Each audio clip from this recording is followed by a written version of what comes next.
Bonjour à tous, alors on est lundi matin et le monsieur de Chronopost il vient de me livrer les deux Rogue Buggy, hein, ça c'est vraiment une nouveauté, c'est arrivé je crois chez Hobbytech e-model vendredi et donc ça a été rapide. Donc déjà je vais vous parler comment j'ai eu les voitures. C'est la première fois que je vais pouvoir faire un essai, pourtant là, vous avez la chaîne, on est à 4000 ou 5000 vidéos, je sais pas, l'association elle est depuis 20 ans maintenant, vous vous rendez compte, c'est la première fois que je peux faire, que je vais pouvoir faire des essais, des présentations dans les conditions que je rêvais, à vrai dire. À chaque fois que j'arrive à récupérer une voiture, c'est généralement j'en ai qu'une, hein, alors soit c'est une voiture perso, soit une voiture pour l'association, la voiture d'un copain. Et donc c'est difficile après de faire par exemple des comparatifs au niveau fonctionnement entre une voiture de boîte, une voiture qu'on a améliorée, tout ça. Et aussi c'est difficile de faire un test, par exemple un peu endurance, d'aller sur un terrain et je prête la voiture, tout le monde roule avec, tout le monde donne son avis, on essaye de pousser un peu la voiture. À chaque fois c'est pas possible parce que soit je la déballe, je commence un peu à la décortiquer, à trafiquer, donc elle est plus dispo. Voilà, donc là, moi je me disais à chaque fois, il faut vraiment que je trouve une solution pour faire une présentation. J'ai deux voitures. Une voiture donc qui va servir pour justement décortiquer, améliorer, comparer avec d'autres modèles. Et une voiture qu'on va faire rouler de boîte ou quasiment de boîte. On va bien sûr vérifier un peu. Et après faire des comparatifs entre la voiture de boîte et la voiture entre guillemets améliorée. Pouvoir la prêter facilement parce qu'à chaque fois je prête une voiture, bon je vous avoue qu'il y en a qui sont corrects, mais il y a quand même des gens à qui je prête les voitures, wow, les gars, quoi, quand on leur dit fais un peu attention à ça, ils s'en foutent. Donc ça, c'est un peu aussi un problème. Ça, faut que je me méfie un peu plus à qui je prête les voitures, parce qu'après, c'est moi qui fais les réparations. Ça nous fait un budget aussi, hein, parce que tout le matos, on le paye, hein, je rappelle. Alors même si on a quand même des aides, hein, mais c'est pas des trucs gratos, c'est devenu rare. Alors là-dessus justement, je voulais remercier ceux qui ont permis que j'ai deux voitures. Il y a déjà Hobbytech e-model, on a eu un tarif, hein, on ne cache pas, mais de toute façon j'ai prévenu que je gardais quand même, s'il y a un truc qui me plaît pas, je dirais quand même, hein. Le but c'est aussi d'essayer de les aider un peu à améliorer les produits, hein, faire des retours clients. D'ailleurs, je me demande si sur cette voiture, quand on voit qu'ils ont modifié les fixations de tirant par rapport au Rogue, je parle existant, qui est le Rogue Monster, je vois qu'ils ont modifié les fixations d'amortisseur et les fixations de tirant de suspension. Et ça, c'est quelque chose qu'on vous avait proposé et que proposait Modélisme 34. Donc peut-être qu'on y a été un peu pour quelque chose. Et je voulais aussi remercier Cyril de Modélisme 34 qui là aussi va nous aider pour tout ce qui est les améliorations de la voiture. Et aussi, je vais lui proposer, comme d'habitude, parce que c'est le seul avec qui, de toute façon, j'ai une aide et un contact, hein, on va lui proposer des petites améliorations. D'ailleurs, d'entrée, je lui ai demandé, parce que souvent je lui demande, alors il n'accepte pas toujours, parce que c'est pas toujours facile hein, pour eux, mais d'offrir deux choses. Alors il y en a une qui est offerte automatiquement, hein, quand vous achetez une voiture chez lui, c'est le kit premier secours, avec des roulements, des clips, tout ça, ça c'est hyper utile, surtout quand on est débutant, parce que généralement on n'a rien. Ben, ce kit, je vais un peu l'adapter par rapport à la voiture. Donc il sera un peu spécifique, et là, pour le débutant carien, moi ça me paraît quasiment indispensable, hein, donc parce que généralement on n'a pas de clips de carrosserie, on n'a pas d'écrou de roue d'avance, on n'a rien, donc le moindre truc on est immobilisé. Voilà. Et quand je vous propose aussi après des petites améliorations, changer une vis à tel endroit, voilà, c'est généralement là-dedans. Et aussi, ça c'est un peu l'expérience du Rogue, j'ai l'impression qu'il n'y est pas, il y aura peut-être une bonne surprise, du Rogue brushless les premières versions, c'est le palonnier alu. Parce que le palonnier plastique, comme dans tous les RTR, tout ça, souvent ça saute. Moi, je vous conseille de mettre directement le palonnier alu. Et il n'y en a qu'un qui va vraiment bien, je trouve, pour l'implantation. Hein, parce que bien sûr, ils ne sont pas tous la même hauteur, les palonniers, au niveau de la fixation des rotules. C'est celui-là. Et Cyril, il vous joindra. Donc, vous aurez ça. Le kit premier secours qui sera adapté. Il y aura sûrement un écrou de roue. Voilà, des choses en plus. Et le palonnier renforcé. Et ça, pour moi, c'est assez important. Voilà, alors maintenant ce qu'on peut faire, déjà on va regarder la boîte et je continuerai à vous faire mes explications en regardant la boîte. Alors je vous rappelle bien sûr que ça c'est basé sur le Rogue Terra, donc la version Monster qu'ils avaient sorti, qui a existé en brushless, qui existe en charbon. Ils abandonnent la version charbon. Il y a une nouvelle version qui sortira bientôt, je crois, de la version, enfin, sur la base de la version charbon, mais avec une motorisation brushless, parce qu'ils abandonnent la motorisation charbon et ils mettent du brushless partout. D'ailleurs, si on parle de tarifs, hein, là c'est quand même la boîte, hein, c'est un TT1 8e, en fin de compte un ultralight, mais c'est la taille d'un TT1 8e. Ça vaut 250 €. En brushless, hein. En brushless, ça c'est important. Donc utilisable 2S, 3S. Normalement avec le combo qui est dessus, 2S ça va être hyper cool. Et 3S ça va bombarder un peu plus. Et si vous le prenez en version combo, parce que là j'ai les deux versions, comme ça on va pouvoir tout présenter, ça vaut 280 € avec une batterie LiPo et un chargeur correct quoi, de débutant, mais correct, hein, pas juste une prise USB, un chargeur USB, un truc quand même un peu mieux. Je trouve quand même que c'est hyper intéressant pour du 1/8e et c'est directement en brushless. C'est pour ça que j'ai beaucoup d'intérêt pour cette voiture parce que je pense que en plus ils ont rajouté plein de trucs. Si vous comparez au prix du Rogue, ils ont mis les amortisseurs alu. Je sais pas s'il y en a peut-être qui ont utilisé des Rogue. Moi j'en ai deux à l'association. Les amortisseurs plastiques c'est pas mal tout ça, mais au bout d'un moment si on veut monter des amortisseurs alu, ben, c'est un peu compliqué avec les longueurs, les histoires de débattement. Mais là, ils l'ont changé d'entrée et c'est les mêmes amortisseurs qu'il y aura sur le futur NXT. Alors, c'est des amortisseurs alu qui ressemblent beaucoup à ceux qu'il y a sur le XR, la voiture de compétition à 8e. Ouais, je trouve ça quand même pas mal quoi pour le tarif. Il y a des pneus qui sont un peu passe-partout, qui sont corrects. Il y a quelque chose qui ressemble au futur support d'aileron, je suppose, qu'il y aura sur le NXT. Un aileron balèze, tout ça. Donc, je trouve quand même qu'au niveau de tarif, c'est hyper intéressant. On connaissait les défauts du Rogue, hein, j'en ai déjà parlé, les fixations d'amortisseurs, les fixations de tirants, mais ça on avait trouvé des solutions. Il y avait le fait que le châssis était beaucoup trop court, là donc ils l'ont rallongé pour mettre à côte à 8e, je pense que ça va apporter beaucoup. L'histoire de la chasse, ils ont fait une vidéo là sur YouTube l'autre fois, enfin non sur Facebook, leur Facebook, où ils expliquaient, parce qu'à la base ils voulaient faire un 4.2, une version 4.2, pour que le châssis est vachement plié. D'ailleurs on en fera une. On en fera un petit 4.2 pour voir ce que ça donne. Voilà, on connaît les trucs qui pouvaient éventuellement poser problème ou qu'on aurait pu améliorer. Ils en ont fait une partie. Le reste, c'est sûr qu'ils ne peuvent pas tout changer d'un coup. Et en plus, c'était pas très grave. Je pense que en buggy, ça sera beaucoup plus adapté qu'en Monster parce que les roues là, vont être plus légères. Il y aura moins d'inertie, ça va moins abîmer la voiture. Là, les gens sont raisonnables. Je veux dire, ils vont pas faire des sauts comme un Monster. Là, le problème, c'est qu'ils l'utilisaient pour faire du bash, pour faire des sauts. Et là, c'est sûr que la voiture, ben, elle appréciait pas. Voilà, et donc il y a pas mal de choses comme ça qui vont changer. Qu'est-ce qu'il y avait d'autre aussi moi, ce que j'aimerais bien faire, voilà, mon idée, à vrai dire, c'est qu'une des voitures, par la suite, hein, on fera l'amélioration, tout ça. Et moi, l'idée, c'est de l'engager en amical, en une course TT1 8e brushless, comme c'est à la même cote, et montrer que c'est pas ridicule et que la voiture, elle tiendra le coup. Parce que ça aussi, je l'ai pas dit, voilà, il y a plein de trucs qui arrivent là. C'est compliqué. Cette voiture, bien sûr, elle va remplacer le BX8 SL. BX8 SL, je vous ai fait plein de vidéos sur ces voitures-là. C'était donc pareil du 1/8e light.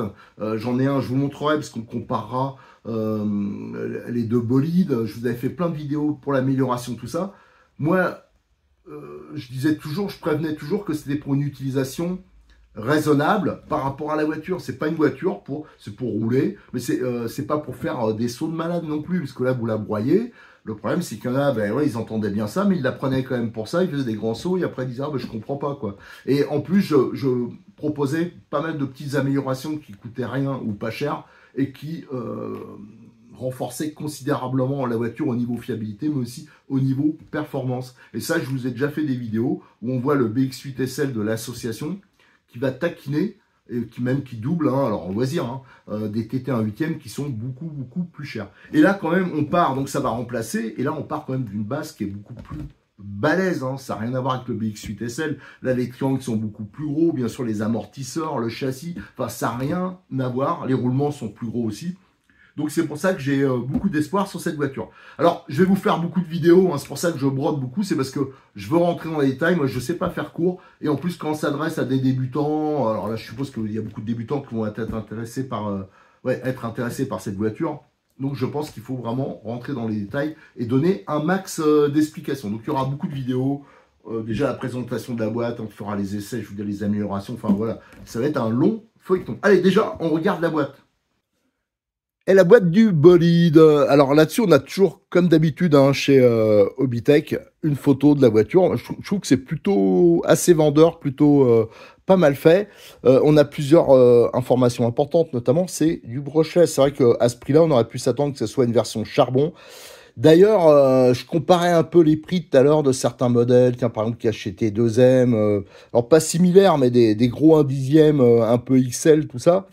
Quand je regarde les tarifs, alors même si on comparait au BX8 SL, enfin à plein de voitures, là ça risque de faire mal quand même, parce que les tarifs sont à peu près identiques, et là c'est directement avec des amortisseurs métal déjà, et en plus en brushless, donc ça c'est quand même un gros plus. Comme d'habitude l'électronique c'est du Connect, donc c'est de l'Hobby-Wing, hein, donc ça c'est plutôt pas mal. La carrosserie, la décoration, on reconnaît bien, c'est du BT Design, échelle un 8e, 4 roues motrices, RTR déjà décoré, tout ça, et normalement protéger un peu de l'humidité hein, pour l'électronique, mais vous amusez pas. Si vous voulez massacrer une voiture, hein, roulez dans la boue, roulez dans l'humidité, vous serez pas déçus. On voit là, il y a les nouveautés. Alors ça, je sais pas si c'est... Ouais, apparemment, c'est juste les fixations pour les tirants. Renforcés. Alors je rappelle que Cyril Modix 34 propose des kits, alors visserie, roulement renforcé, fixation d'amortisseurs, enfin plein de choses pour ces voitures, pour le Rogue, celui-ci à la base, hein, le Rogue Terra Monster, mais qui sera assurément utilisable aussi sur le Rogue Buggy. Donc ça c'est un bon point. Tiens, en même temps je vous remontre hein, cette histoire de palonnier alu. Donc c'est celui-ci hein, qui va aller dessus, donc qui va offrir avec quand vous commandez la voiture automatiquement vous l'aurez avec, et le fameux kit premier dépannage avec les roulements, les trucs comme ça, et qui sera adapté notamment. On va mettre, c'est moi qui lui fais hein, parce que c'est moi qui lui propose c'est pour nos lecteurs. Hein. Je veux toujours essayer d'obtenir des trucs pour nos lecteurs, c'est pour ça que j'essaie toujours de gratter quelque chose. Donc il y aura écrou de roue d'avance, les serre clips, tout ça. Voilà, donc ça sera pratique. Allez, on va regarder l'autre côté de la boîte. Là, on a la version orange. On va regarder la version jaune. Alors, le voici en jaune. Alors, de toute façon, j'ai pris, normalement, hein, s'ils ne sont pas plantés, j'ai un orange et un jaune. Donc ça, c'est bien. On verra les deux. Moi, je trouve quand même que les décorations sont quand même assez sympas. On voit que les pneus, c'est les Maxi Cross. Alors moi je comprends pas, il y en a des fois qui s'en plaignent, tout ça, mais ils comparent à quoi? C'est ça que je comprends pas moi. Moi je roule... tiens, si vous regardez les vidéos que j'ai fait, hier j'ai balancé des vidéos, une série de 6 runs qu'on a fait au domaine Bois de Rose, je suis avec ça. Hein. Je peux dire que les autres, il y en a beaucoup qui avaient des pneus un peu typés compétition, ils allaient pas mieux. Hein. Ça se voit clairement sur les vidéos. Ces pneus-là, moi ce que j'aime bien, c'est qu'ils sont universels un peu. Alors c'est sûr qu'ils seront jamais excellents nulle part, hein. Ils seront moyens partout. Mais par contre, c'est hyper universel et surtout, c'est des gros crampons. Donc, en loisir, c'est quand même bien. Ça, on a moins peur de l'usure. Enfin, voilà, moi, ces pneus-là, je les utilise régulièrement. Je les aime vraiment bien. Et en plus, le tarif est intéressant. C'est même maintenant le seul pneu universel que je prends. Hein. Je m'emmerde plus avec des pneus, je vous avoue. Hein, sauf si j'ai l'occasion d'en récupérer. Mais autrement, je m'embête plus avec des pneus typés, entre guillemets, compétition. Allez, maintenant, on va regarder les autres côtés de la boîte. Ah si, pour finir, le jaune et l'orange, c'était la même chose. Là, vous aviez le Rogue version charbon, hein, parce que les versions brushless, c'était des couleurs différentes. Et là, en dessous, on avait la version orange. Alors, c'est une décoration un peu similaire. Alors, sur les autres côtés, hein, c'est encore des images un peu différentes de la voiture, hein, mais bon, on voit rien de spécial, hein, juste le profil. Regardez, hop. Le profil de la caisse vu de côté, donc on voit qu'elle est ultra basse, tout ça, et c'est vraiment carrosserie style buggy. Ça me fait penser un peu ce qu'il y avait sur les Serpent Cobra, un peu première génération. Alors, par contre, ici, on a donc les deux voitures, et là, on voit le modèle 4 dedans. Donc ici, c'est par exemple un jaune en version Sol, et l'autre, c'est un orange en version pack. Et là, on a une vue de la voiture. Donc là, ce qui est bien, c'est que c'est tout le temps en français. Donc on a avec toute l'électronique en place. On voit que le moteur, c'est un 2200 kV. Alors, c'est pas énorme, mais en 2S, ça sera bien. Et si on passe en 3S, ben, ce sera nickel. Le contrôleur, c'est le tout nouveau modèle 60 ampères de chez Connect, hein, qui vient de sortir. Donc, il devrait être plus performant que l'ancien. Moi, il y en a peut-être qui vont se dire, oh, c'est bizarre, sur une taille comme ça, du 60 ampères, un moteur de cette taille, il faudra tester. Moi, j'ai déjà fait sur des transformations, comment dire, de buggy 1/8 que j'ai passé en brochesse de façon éco, et ça marche très bien. Alors, j'ai mis, c'est vrai, la taille un poil plus, la taille un peu au-dessus pour le moteur, notamment sur le Neo. Ça fait des années que je roule comme ça et j'ai jamais eu le moindre problème. Ici, on a un servo 7 kg. Là aussi, bon, on peut considérer métal. Hein. On peut considérer que peut-être c'est un peu light pour du 8e, mais moi, je connais la voiture, elle est très légère, hein, faut le rappeler. Le prix, il est quand même bas. Et pour avoir utilisé sur ce servo sur d'autres voitures, bah, j'ai pas eu de soucis particuliers. Par contre, important, il faut absolument bien régler, j'insiste là-dessus, les butées de direction. Parce que si vous réglez pas les butées de direction, le débattement, s'il est trop important et qu'en fin de course, le cerveau, il force, vous allez de toute façon les niquer, quel que soit le cerveau. Alors, un petit point, moi, qui me plaisait pas trop, à vrai dire. Alors là, maintenant, ça va être différent. Mais c'est le logement pour le récepteur. Oh, la galère quand on veut le démonter et tout ça, pour le remettre en place. Alors là, ça sera moins embêtant parce que avant, sur le Rogue, par exemple, charbon ou brushless, le Rogue, donc Monster, ici, il y avait la fixation pour l'amortisseur. C'était une plaquette qui revenait dessus. Là, maintenant, ils sont passés à une version sangle. Donc, c'est quand même beaucoup mieux. Ça va être un réel plus. Et en fin de compte, la protection pour le contrôleur, pour éviter qui se barre, hein, si jamais, qui se barre de la voiture, il est collé bien sûr au fond, c'est cette pièce-là qu'ils ont rajoutée. Bon, moi je vous dis tout de suite, il se peut que rapidement je modifie ça. Je l'avais déjà fait, je vous avais proposé la modification sur les Rogue charbon et brushless, et je vais le refaire parce que ça marche super bien. Moi je l'ai monté sur une petite platine sur Silent Block. Avec ça, je peux vous assurer, votre contrôleur, vous allez le garder des années. Et en plus, les ventilateurs, tout ça, ils sont beaucoup mieux préservés. Mais ça fait partie des petites modifs que je fais sur toutes les voitures. Hein. C'est rien de spécial. Là, on a une prise, je pense que ça doit être du XT 60. Et surtout, on a le fameux nouveau support arrière. Donc ça va être intéressant à voir. Ici, on a les dimensions. Et vous voyez, empattement 329. Ça correspond à tout à fait ce qu'on peut trouver sur un buggy 1/8e. Et c'est même la voie quasiment maxi, hein, au niveau réglementation. Et pour tout ce qui est donc l'empattement et tout ce qui est voie, je crois la voie maxi c'est 310. Donc on voit à l'avant, on est un peu plus étroit qu'à l'arrière. Donc ça va donner un peu plus de directivité. Et le poids, il est annoncé à 2,330 kg. Alors là, il faudra bien sûr le vérifier. Mais si c'est le cas, ça veut dire que la voiture a fait environ, par rapport à un brushless classique, hein, quasiment 1,5 kg de moins. Donc c'est énorme au niveau comportement de la voiture, hein, ça veut dire feeling. Hein, c'est des voitures légères comme ça, je peux vous assurer que ça change tout. C'est beaucoup plus agréable à piloter, c'est fin. Bien sûr, vous usez beaucoup moins les transmissions, la bagnole, les pneus. Ça change beaucoup de choses. C'est pour ça que souvent je roule moi avec du light. Que j'ai le Neo, qui est dans ce cas-là. J'ai aussi le Losi. Moi, c'est mes buggy 1/8e préférés. Hein, je l'avoue, hein, c'est pas du tout à la mode. Mais en fin de compte, indirectement, grâce au loisir, ça peut le devenir. Parce qu'en loisir, ils cherchent à gagner au niveau coût. Hein, donc, ils ont tendance à mettre des petits moteurs, un petit contrôleur, à mettre en 2S, en mettre en 3S, pour que ça coûte moins cher. Et en fin de compte, ben, on arrive à ce que moi, perso, j'aime bien. Allez, maintenant, ce qu'on va faire, c'est qu'on va ouvrir la boîte. J'ai sorti tout ce qu'il y a dans la boîte. Et comme d'habitude, hein, j'ai fait exprès, j'ai juste posé, j'ai fait exprès de pas regarder en détail, hein, pour vraiment découvrir en même temps que vous. Alors là, c'est la version pack, donc avec chargeur et batterie. Moi, pour un débutant, je trouve cette formule hyper intéressante, surtout au niveau tarif. Et en plus, vous partez avec une base qui est correcte.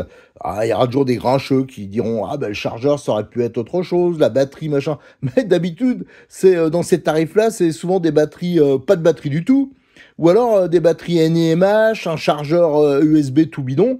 Là, au moins, on a un chargeur secteur simple, mais efficace, qui va jusqu'à 3S. Et on a une batterie LiPo avec une capacité, c'est sûr, qui n'est pas énorme, mais fort correcte. Moi, j'utilise les mêmes, un peu plus grosses. Et surtout, j'ai cru voir que c'était, voilà, donc la batterie Connect avec prise, c'est marqué XT60. Alors ça, c'est bien parce que jusqu'à présent, la plupart des voitures s'étaient livrées avec des prises DIN. Et les XT60, faut avouer qu'elles sont un peu plus balèzes. Ça devient pas le nouveau standard, mais voilà, c'est en train de changer. Et pour le chargeur, on l'a ici. Donc c'est un chargeur secteur avec, on branche la prise d'équilibrage ici, hein, direct, et ça charge de 1S, tiens, ça c'est rare, 2S et 3S. Donc même si la voiture, vous voulez passer en 3S par la suite, ce qui est fort possible, hein, c'est prévu pour, avec ce chargeur, ça sera bon.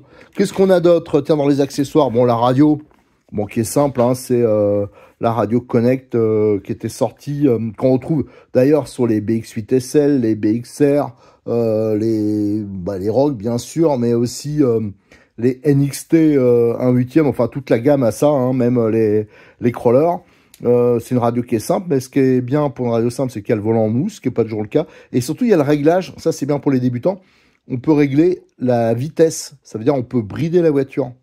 Ça, toutes les radios l'ont pas. Bon voilà, donc on peut brider à distance. Si par exemple c'est pour un enfant, ou parce que ça va vite quand même, hein, ce genre de voiture. Donc c'est intéressant de pouvoir brider. Voilà, la radio. Et vous avez la troisième voie ici. Par exemple, vous voulez allumer des feux à distance. Enfin voilà, diverses fonctions. Radio simple, mais correcte. Vous avez un aileron. Alors que je regarde. Alors par exemple, sur le BX8 SL, hein, les voitures que ça remplace, c'était des ailerons Alexandre. Là, c'est un vrai aileron plastique comme sur les TT 1/8. Je me demande même si c'est pas le même que le NXT. Voilà, donc ça, c'est quand même un gros plus aussi. Qu'est-ce qu'on a ici? Vous avez déjà une déco qui est en partie faite, mais sauf pour les autocollants. Les autocollants, sauf si l'aileron, voilà, c'est collé. Et vous avez encore tous ces autocollants si vous voulez faire la décoration. Et là, on regardera ça plus en détail. Vous avez la notice spécifique au Rogue Buggy. Alors ça, je prendrai du temps à comparer exactement la notice du Rogue Buggy avec le Rogue Terra qu'on connaît, le Monster, pour exactement voir les pièces qui sont communes et celles qui changent. Donc ça sera vraiment intéressant parce qu'il y a sûrement les éclater. Et là, qu'est-ce qu'on a d'autre? Bien sûr, ça, c'est parce que ça vient de chez Cyril, les kits que je vous présente généralement. Donc là, vous avez là le palonnier qui l'offre, hein, c'est ça que je parle au début. Donc là, je l'ai contacté, il va le mettre direct. Ça, c'était comme il faisait pour les Rogue Terra. Et ça, c'est vraiment important. Et bien sûr, le sachet premier secours. La carrosserie, on voit qu'elle est assez étroite, assez basse. Hein, c'est plus étroit, c'est la même longueur qu'un Buggy 1/8, mais c'est plus étroit. Ça ressemble, je vous dis, vraiment à certaines voitures comme le Cobra de chez Serpent qui était très fin. Donc ça, c'est plutôt pas mal. Et ça épouse, semble-t-il, assez correctement, on le verra après, les bavettes. Je rappelle qu'un des soucis que j'ai eu avec les Rogue Terra, alors tout le monde ne l'a pas eu parce que ça dépend où on roule. Si on roule dans l'herbe, dans des endroits qui sont relativement propres, il n'y a pas trop de soucis. Si on roule dans des endroits, moi, dans le midi, là par exemple, on a beaucoup de poussière, beaucoup de petits cailloux, toutes les saloperies, de toute façon, on fera le comparatif, hein, je mettrai un Rogue Terra, c'est vraiment dans la deuxième vidéo, à côté, avec le Rogue Buggy, vous verrez toutes les différences. Mais toutes les petites saloperies rentraient par le dessous de la carrosserie, vous voyez, c'est ouvert partout, il n'y a pas de bavette, enfin pas de bavette, c'est pas collé au châssis. Et après, ça allait se mettre sous le cardan central, notamment au niveau de la noix de sortie du différentiel arrière. Et ça m'a causé des petits soucis au niveau des roulements, ou même du diff arrière, du diff central. Là, comme déjà c'est beaucoup plus collé, ça sera quand même bien plus étanche, donc je pense que ça sera moins problématique. Et là, je viens de recevoir en plus mon imprimante 3D, et j'ai bien l'intention de vous proposer, j'ai plein d'idées, alors maintenant il faut que j'arrive à maîtriser le bolide, mais j'ai plein d'idées à vous proposer pour justement améliorer vraiment pas cher les voitures avec une imprimante 3D. Alors, premier truc qu'on remarque aussi, c'est que là, on a l'antenne qui sort, là, direct devant. Ça, je le virerai peut-être, parce que c'est pas hyper nécessaire. On a les amortisseurs alu. Alors, c'est vraiment ceux, un peu comme ceux que j'ai sur le XR, hein, la voiture de compétition, avec la grosse coupelle là, qui offre une bonne protection et qui évite que ça se déboîte. Bien sûr, les gros pas inversés là en 4 mm. Alors quand on voit que là c'est du 4 et que le NXT, donc la voiture en plus haut de gamme, c'est toujours du 3, ça c'est pas mal. On a un pare-choc. Ça aussi, c'est bien un pare-choc qui est inspiré un peu au niveau forme de celui du NXT. Au niveau des fixations d'amortisseurs, par contre, ben, ça a changé, j'ai l'impression. Le système à voir. Les tirants, on a vu que ça a changé. Ça, c'est un bon point. Le support arrière, bah, automatiquement, il a changé. Là, je suis vraiment curieux de voir si c'est la même implantation d'amortisseur. Parce que moi, je trouvais que ça donnait pas assez de course. Mais ce qui est bien, surtout, c'est qu'ils ont intégré le support d'aileron, qui est monobloc. Alors ça, c'est un gros plus aussi. Ça, c'est, moi, je trouve ça bien. Pour le reste, bon, bah, là, on a des moyeux. Là, je suis curieux de voir s'ils ont réutilisé les mêmes cardans ou pas. Ouais, normalement, j'avais pas prévu de retirer la carrosserie à ce stade. Je voulais déjà, parce que là, c'est attaché à son socle. Et je voulais juste voir comme ça, vite fait. Ouais, ça, l'antenne, ça va me gaver. Surtout que je suis pas sûr que c'est utile. Ouais, à chaque fois qu'on veut retirer la carrosserie, ça va accrocher. Alors, on pourrait légèrement agrandir le trou. Mais voilà, vous voyez. Ça, allez, ça me dégage. Hop, c'est bon. Alors là, on voit tout de suite la grosse différence. C'est là, regardez, ils ont mis façon nid d'abeille. Ça, c'est bien, et c'est des sangles. L'autre, je rappelle, c'est un rabat, on le montrera. Le moteur, bah, c'est vrai qu'il fait petit, mais il y a le radiateur, même genre qu'on trouvait sur le Rogue Terra. Ici, donc, on a notre nouveau contrôleur 60 ampères. Voilà, la prise XT60, ça, à mon avis, faut voir, vous voyez, ça tient un moyen au double face. Le cerveau, donc le palonnier, c'est ça qu'on va... Ça, je vais le changer d'entrée, hein, parce que autant je veux bien faire les essais de boîte, mais comme ça, Cyril, il le file, et que de toute façon, je sais que la voiture, elle va prendre des méga pètes avec ceux qui vont essayer. Donc, autant mettre, voilà, on l'a, il est livré avec, autant que je l'installe. Donc là, c'est voilà, c'est pareil, sauf que c'est plus long. Et ici, donc il y a plus de place là. Et bien sûr, pour les batteries, moi, je préfère ce montage-là. En plus, la sangle, de la façon qu'elle passe, elle va protéger le dessous de la batterie, ça va pas racler directement, donc ça c'est plutôt pas mal. Cette partie-là, elle me semble aussi différente, faudra voir. Enfin voilà, il y a pas mal de choses différentes, et surtout pour le démontage à l'arrière par rapport à un Rogue Terra, ça sera quand même vachement plus accessible. Là, il y a un méga plot, ah, ça c'est pas mal, surtout qu'il n'est pas collé. Voilà, sur la plupart des buggy, il y en a qui comprendront, hein, parce que ça, il y en a plein qui se font couillonner comme ça. Souvent, le support est beaucoup trop à l'arrière. Et après, ça se coupe ici et la carrosserie, elle se barre. Même chose à l'avant. Là, on voit qu'il y a beaucoup de matière autour. Donc ça, c'est un bon point. Vous voyez, gros plot ici, gros plot là. Et en plus, loin des bords de la carrosserie. Ça, c'est une bonne chose. Ça, je me demande s'ils l'ont pas changé aussi. Alors, bien sûr, automatiquement, tout ça, c'est beaucoup plus accessible que le Rogue. Donc ça, il faudra vraiment qu'on fasse le comparatif. J'ai pas de Rogue monté, assemblé. J'étais en train de les bidouiller. Alors, ce que je vais faire, hein, ce sera pour la deuxième vidéo, on comparera. Je vais en remonter un pour vraiment pouvoir faire le comparatif. Et je ferai bien sûr de la recherche au niveau des notices pour voir toutes les pièces qui changent. Allez, déjà, je vais le retirer de son socle. Voilà, j'ai retiré la voiture de son socle. Alors, j'ai aussi sorti la batterie. Alors, la batterie, en fin de compte, c'est avec une prise DIN, on le voit. Et là, vous avez l'adaptateur pour XT60 DIN. En fin de compte, c'est pas plus mal. D'ailleurs, il y a beaucoup de marques, c'est comme ça. Là, par exemple, j'ai eu des batteries Apsima. C'est le même système. Il y a des adaptateurs avec. Ça permet de marquer, enfin, de monter la batterie sur plusieurs voitures. On n'a pas toujours le même câblage. Tiens, je vais vous donner un exemple. Ici, j'ai une voiture Tamiya que je suis en train de monter, d'ailleurs assez marrante. Et je suis content, c'est vraiment un hasard parce que j'étais en train de la monter ce matin, de finir de la monter. Et il s'avère que, regardez, le logement de la batterie, c'est à l'ancienne, c'est comme pour les batteries NiMH, c'est arrondi. Et donc, si on veut monter une lipo, qui sont rectangulaires, ben, on est couillon. Et il existe des batteries comme ça maintenant, qui sont... voilà, qui sont bien adaptés, par exemple, au Tamiya, toutes ces voitures qui ont parfois des emplacements un peu vintage, on va dire. Et là, c'est arrondi. Voilà. Donc ça, c'est vraiment une batterie que je ne vais pas utiliser sur cette voiture, du coup, que je vais... Là, je suis content. Sans déconner, je suis content parce que j'en avais pas. J'en avais une, mais toute pourrie. Là, j'ai une batterie 4002 qui ira nickel pour celle-ci. Voilà, au hasard. Mais non, autrement, c'est sûr, moi, je vais faire des tests avec des batteries à moi que j'ai déjà. Comme j'ai l'intention de faire les tests 2S, 3S, il faut que j'ai voilà, une base que je connais bien. Donc vraiment cette batterie est bien adaptée. C'est simplement que je faisais remarquer que avec les bords arrondis comme ça, c'était pour moi, pour mon utilisation, une bonne surprise. Tiens, en parlant de notre accessoire, je m'attais donc ici, j'ai sorti un aileron de NXT.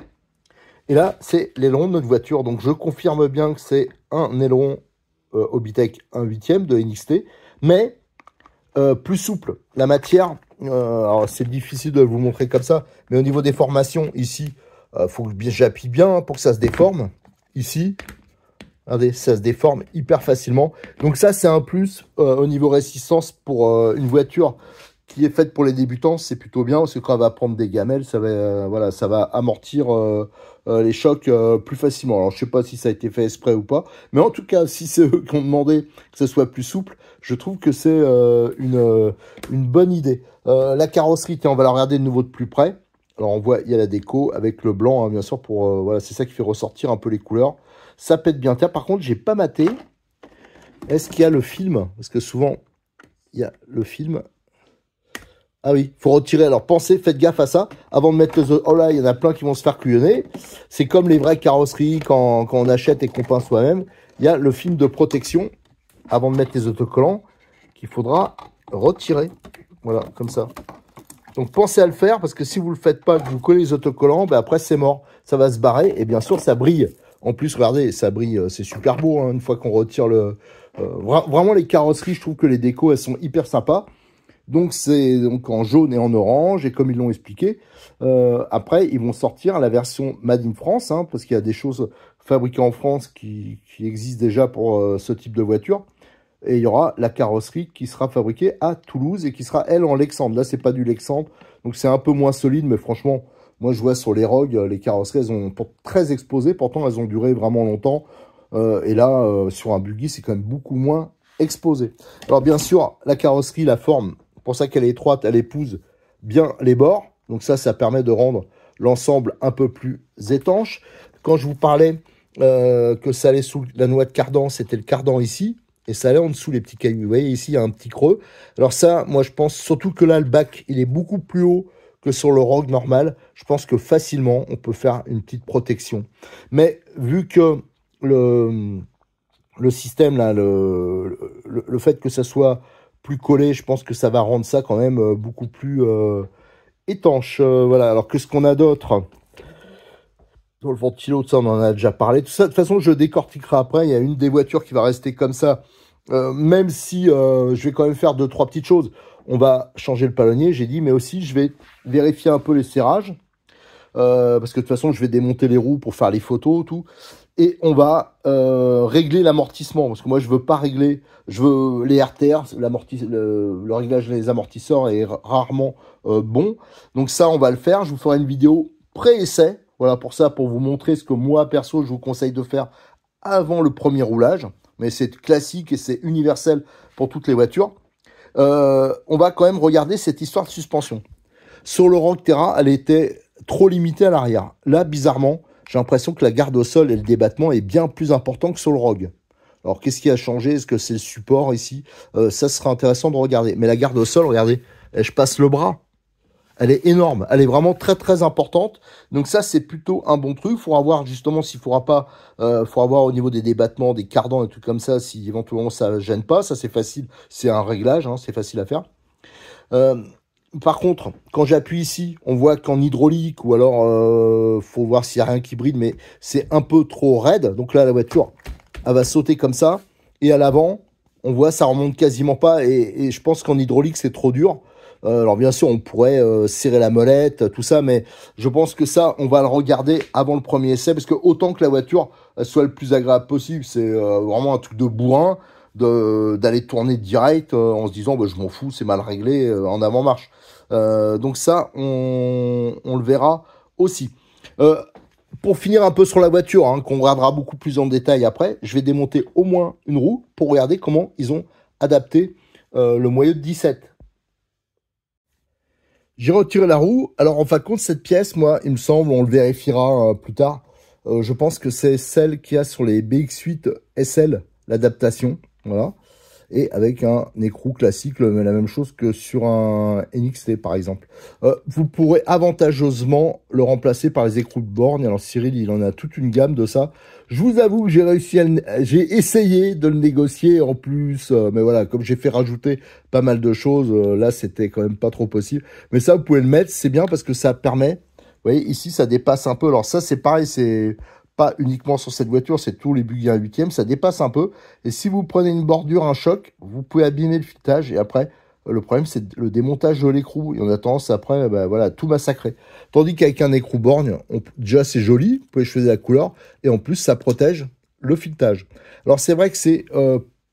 il n'y a pas tous les avantages qu'on peut avoir avec un buggy 1/8 classique, parce qu'un buggy 1/8 classique, vous avez la goupille qui est bloquée par une vis sans tête qu'on a dans le moyeu, dans l'arbre de roue. Là, c'est pas le cas, mais bon, ça permet de pas abîmer le filetage. Voilà, donc pour le reste, rien de spécial. Je regarde dessous du châssis. Putain, je me rappelle pas que c'était comme ça. Là aussi, il faudra voir quand on va le comparer au Rogue Terra. Là, je vois le petit sabot, là, il est monobloc avec le pare-choc. Ça, c'est plutôt pas mal.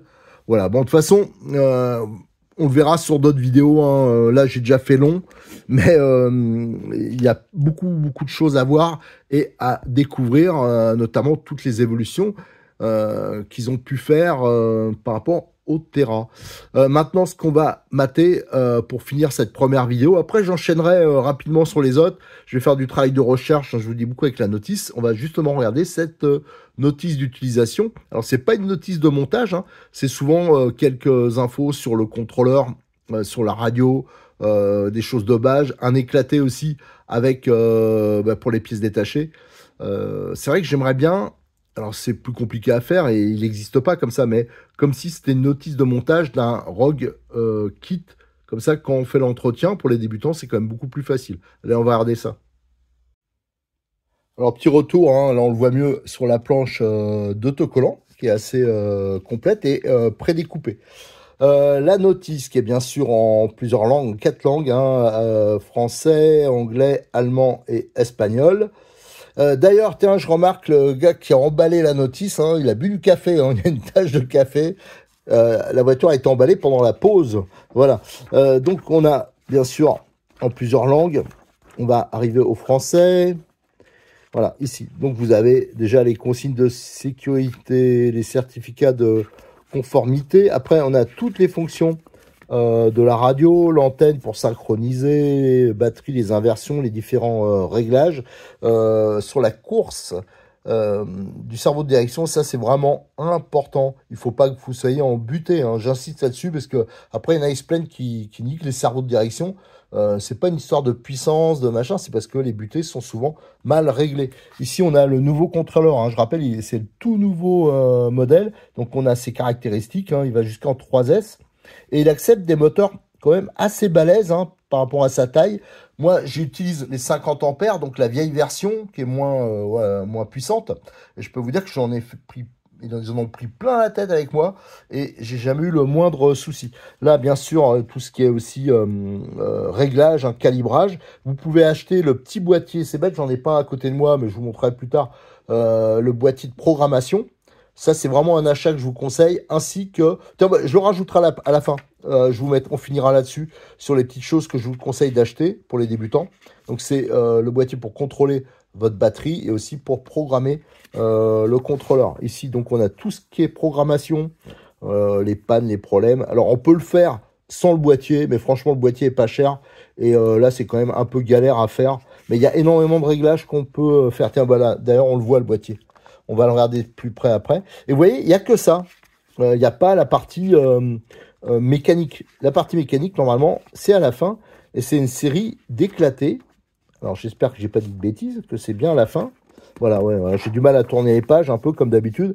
Et vous avez donc toute la voiture en éclaté. C'est ça qui va me permettre, avec la notice du Rogue Terra, de comparer pour voir vraiment les pièces qui sont communes ou pas.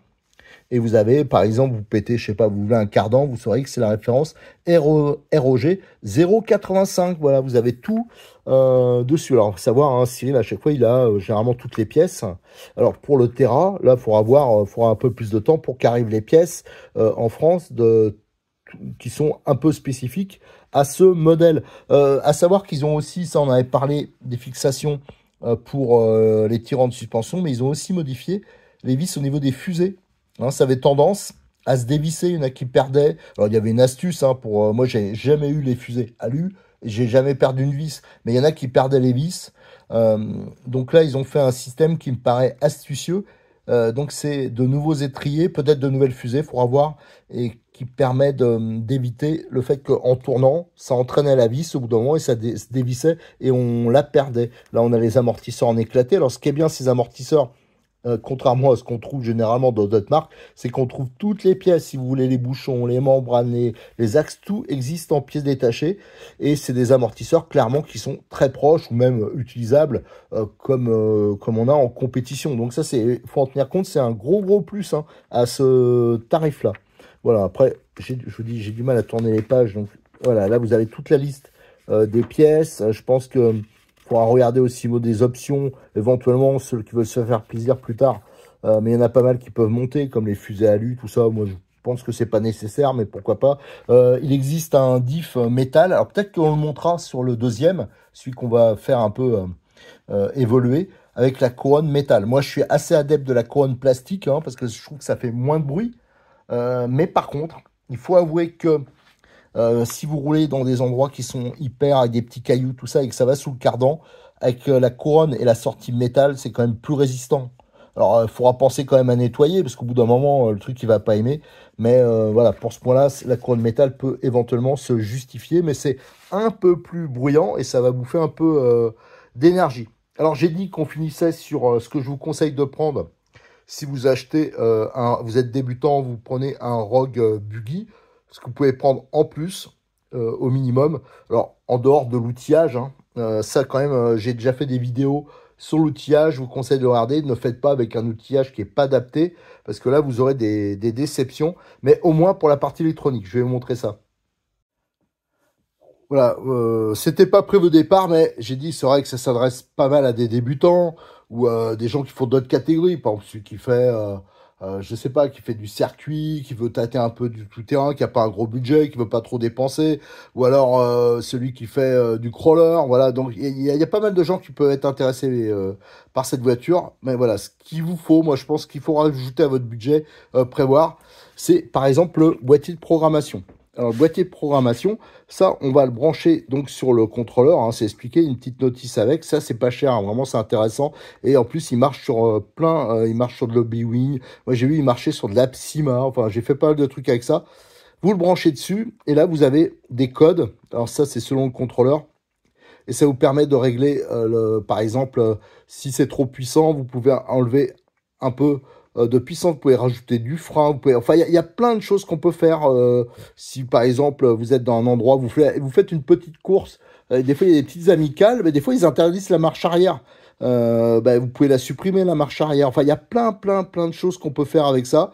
Donc moi ça me paraît vraiment utile. Alors là je commence par ce qui est le moins utile des 4 choses que je vais vous montrer, hein. Parce que celui-là, limite, on peut s'en passer un peu au début, mais après si on veut vraiment un peu peaufiner, rentrer dans les détails, ça c'est indispensable. Moi ça, je vous le conseille vraiment, si vous avez aucun outil RC, ça vaut vraiment pas cher. Alors, tout ça, je l'ai trouvé sur le site à Cyril. Vous l'avez en 2 qualités, ça c'est la qualité normale. Vous avez donc ce tournevis en alu, et dedans vous avez les 4 clés qu'on a le plus souvent, hein, besoin sur les voitures. Vous l'avez dans cette qualité là, et il y a une qualité qui est brunie là, qui est monobloc, il n'y a pas la soudure ici, qui est beaucoup plus balèze. Mais celui-là, moi c'est celui que j'utilise habituellement. C'est vraiment super, ça tient, voilà, ça prend pas de place. Moi, des fois qu'il va tourner avec le vélo, je mets la voiture derrière, voilà, j'ai pas besoin d'emporter beaucoup de choses. Le seul truc, hein, faites attention, faites pas la bêtise d'utiliser ça avec une visseuse. Si vous faites avec une visseuse, déjà vous risquez de massacrer des choses sur la voiture si vous maîtrisez pas trop. Et en plus, le risque c'est de dessouder ici. Voilà, c'est le seul petit truc. Mais l'avantage de cet outil, c'est que c'est compact et vraiment pas cher. Ensuite, alors ça, moi franchement, faire de l'électrique sans avoir ce boîtier, ça me paraît quand même pas prudent. Je sais pas comment on fait. C'est le boîtier, ça vaut en plus une douzaine d'euros, je crois. C'est vraiment pas cher. Chez Cyril, il a ça. C'est le boîtier qui vous permet de contrôler la batterie. Tout type de batterie, hein, Lipo, Life, Lyon, voilà, un peu de tout. Vous branchez ici et vous voyez, vous avez les valeurs. Là, on sait que la charge est à 28%. Ça vous dit même élément par élément. Ça vous permet de voir. D'ailleurs, là, il n'est pas hyper bien équilibré. Bon, si, bon, à peu près. Vous avez des modes. Enfin, voilà. Ça, c'est vraiment très bien. Parce que si vous ne l'avez pas, comment vous savez votre batterie, si elle est chargée ou pas? Si vous n'êtes pas allé trop bas, parce que une batterie, si vous allez trop bas en tension, vous allez la niquer, la batterie, vous risquez de l'abîmer. Donc ça, c'est bien de pouvoir contrôler de temps en temps. Voilà, bah là, je suis bon. Je suis pas descendu quand moi j'arrive vers 20 ou un truc comme ça, j'arrête. Hein. Pareil aussi pour, il faut pas stocker les batteries taquet, ça veut dire charger. Vous allez les abîmer, il faut vraiment les charger au dernier moment. Ça, c'est important. Je vous rappelle que j'ai fait des vidéos de base sur l'utilisation des batteries de type LiPo. Ça, je vous invite aussi à le regarder. Donc là, ça permet de voir où on en est et si jamais et surtout de ne pas garder des batteries qui sont chargées à bloc. Donc ça, c'est important. Autre chose qui est important, c'est le sac de charge. Ça, c'est pour un problème de sécurité. Une batterie LiPo, si ça déconne, chargeur ou quoi que ce soit qu'on oublie, ça peut éventuellement. Ou si surtout vous les stockez sans les décharger, donc vous les abîmez, parce qu'une batterie LiPo, elle peut vous faire 2-3 ans, comme elle peut vous faire 2 semaines, hein, si vous faites n'importe quoi. Donc, attention à ça. C'est quand même bien de les charger là-dedans. Hop, attendez, hop, ouais, bien sûr, avec une main, je ne vais pas réussir à ouvrir. Vous avez du velcro, on passe les câbles sur le côté, et vous voyez, ça permet de mettre la batterie dedans, c'est fermé. Si ça prend feu ou il y a un court-circuit, ça restera là-dedans, ça ne va pas vous cramer votre garage ou votre maison. Donc ça, c'est vrai que même moi qui le dis souvent, des fois, qu'est-ce que je suis bête, des fois j'oublie de le mettre. Et quand même, alors les exemples sont rares, mais ça arrive. Et c'est quand même bête de perdre sa maison, voire plus, pour une histoire parce qu'on n'a pas mis le sac de charge, parce qu'on a eu la flemme. Allez, je termine là-dessus, parce que je vais tout de suite enchaîner avec la deuxième vidéo. Hein. Ceux qui aiment pas le Rogue, ceux qui aiment pas ce genre de voiture, je m'excuse d'avance parce que vous allez être déçus. Hein. Je vais en faire plein. J'ai plein d'idées. Je veux vraiment tester ça à donf et essayer de faire quelque chose qui soit utile. Donc la prochaine vidéo, je ne sais pas si ce sera la préparation de l'essai parce que je ferai une vidéo dédiée à ça. Hein, on va tout vérifier, tout. On va faire des petites choses. Et après, ce que je voudrais faire avant, peut-être, c'est quand même la vidéo où on va comparer le Rogue Terra au Rogue Buggy. Tout ça pour voir les différences au niveau des pièces. Parce que ça peut intéresser aussi des gens comme moi qui ont un Rogue. Moi, j'ai un Rogue Terra qu'on a piqué des pièces dessus, qui est plus utilisé.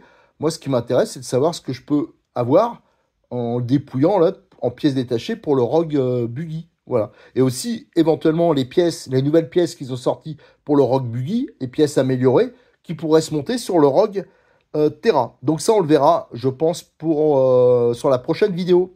Allez, à très bientôt. Donc, je remercie Hobbytech pour leur aide sur cette vidéo et aussi Cyril de Modélisme 34. Hein, sans eux, j'aurais pas pu. Voilà, c'était impossible de se payer deux voitures plein pot.